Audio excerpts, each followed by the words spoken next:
It started with a sound that no homeowner ever wants to hear, the sickening crunch of metal against metal. I raced out of my house in slippers, my heart hammering, only to see a man in a cheap police-style uniform standing proudly in front of my driveway.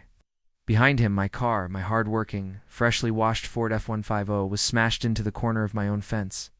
The man had a smirk plastered across his face, as if he had just performed a heroic deed, but something about him was wrong. His badge looked plastic, his belt too shiny, and the patch on his shoulder said HOA, Security Enforcement, in stitched letters. I lived in a neighborhood with no HOA, sir. Step back, he barked, puffing up his chest. Your vehicle Was illegally parked. I've confiscated it on behalf of the Homeowners Association. That was the moment I knew I was dealing with a fraud. My fists clenched as I stared at the wreck. You what? That's my truck on my own property. Who the hell are you? The man didn't even flinch. He raised a clipboard like a shield. Names. Officer Daniels with HOA compliance. You've been warned 3 times about improper parking. This is the final action. Improper parking. My truck had been in my driveway for 5 years. Same spot, same angle, never bothering anyone. My stomach twisted with rage. I stepped closer and noticed his badge didn't even shine like real metal. It was plastic, or scratched, and the word security was misspelled as security. This is fraud, I growled. You're not a cop. You're not even with an HOA, because this neighborhood doesn't have one. His smirk wavered, and to my shock, he pulled out a handheld radio and muttered into it like he had backup waiting. Suspect is hostile, requesting immediate assistance. No one responded. The radio wasn't even on by now. Neighbors had begun peeking out their doors. Mrs. Ramirez from across the street shouted, "What's going on?" "This man claims to be HOA police," I said loudly, making sure the entire block heard me. "He just crashed my car into my own fence." Daniel's face turned red.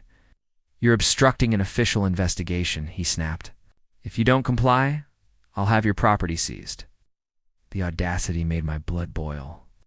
My fence was splintered, my truck's bumper bent, and here this fraud was threatening me on my own land. I pulled out my phone, already dialing 911. That's when Daniels lunged forward, knocking my phone to the ground. "No calls," he hissed. "You're in violation of HOA Code 11? HOA Code what?" I shot back, scooping up my phone. "Buddy, you've just crossed into felony territory. Assault, impersonation, destruction of property. I hope you know what jail food tastes like." The neighbors were now gathering in a small crowd, murmuring. Daniels suddenly looked less confident. His fake uniform wasn't fooling anyone up. Close. The 911 operator didn't even let me finish before sending units. 10 minutes later, real squad cars pulled up with flashing lights. Daniels straightened, trying to look important, and waved his plastic badge like a flag. "Don't worry. Officers," he said with authority he didn't have. "I already have this suspect under control." HOA enforcement had to take action first.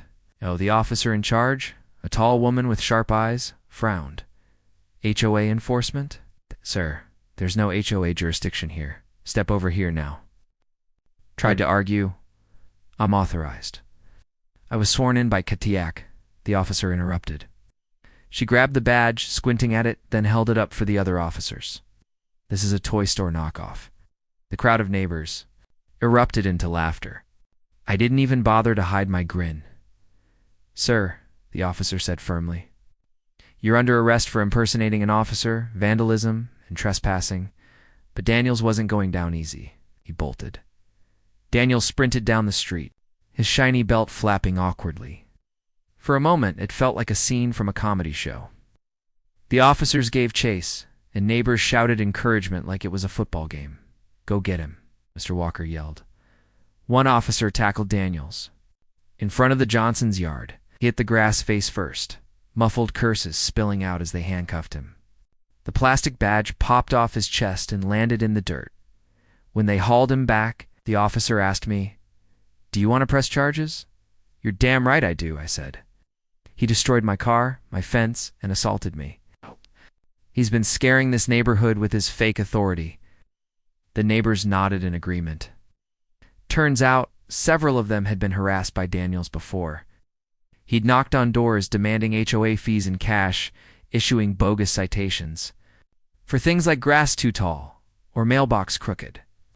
Most ignored him, but some older residents had actually paid. The truth unraveled quickly. Daniels wasn't affiliated with any HOA. He wasn't even licensed security. He was just a con man who bought a fake uniform online and decided to prey on suburban neighborhoods. The police found a stash of fake tickets and HOA warning notices in his car. He had been planning to expand his little empire, going block by block, scamming people out of money while bullying them into obedience. But smashing my truck had been his downfall. His arrogance finally caught up to him. 2 weeks later, I got a call from the district attorney's office. Daniels was being charged with impersonating a peace officer, fraud, destruction of property, and multiple counts of extortion. With the neighbor testimonies stacked against him, he didn't stand a chance. The insurance company covered the damage to my fence and truck. But honestly, the best reward was seeing justice served. Daniels was sentenced to 3 years in state prison. The incident did something unexpected for our community. It brought us together. Neighbors who rarely spoke before now gathered weekly to check in and share updates. We formed a neighborhood watch group, not to police each other, but to protect one another from scams like Daniel's single quotes. Mrs. Ramirez admitted she had almost paid him $100 when he threatened to tow her minivan. Mr. Walker said Daniels had once written him up for improper holiday lights in June. Everyone had a story, but together we turned those stories into evidence, and that evidence ensured Daniels would never harass anyone else. As for me, every time I look at the dent on my truck, I kept it as a reminder. I feel a strange mix of anger and satisfaction. Anger that someone could be so bold, but satisfaction that I stood my ground and helped take down a scammer. Months later, I got a letter from Daniels, handwritten from prison. It read, "You ruined my plan. I was building something big. Enforcement was just the beginning. When I get out, I'll remember you." Chilling words, but also pathetic. His empire of lies crumbled the moment he hit my truck. I handed the letter straight to the police, who flagged it as a threat. Daniels earned himself another disciplinary mark in prison, and me. I carried on with my life, proud that I didn't back down when faced with fraud. Because sometimes, the difference between a victim and a victor is just the courage to call out a fake. This story is just the beginning. There is so much more ahead. Subscribe to the channel to join me on this journey.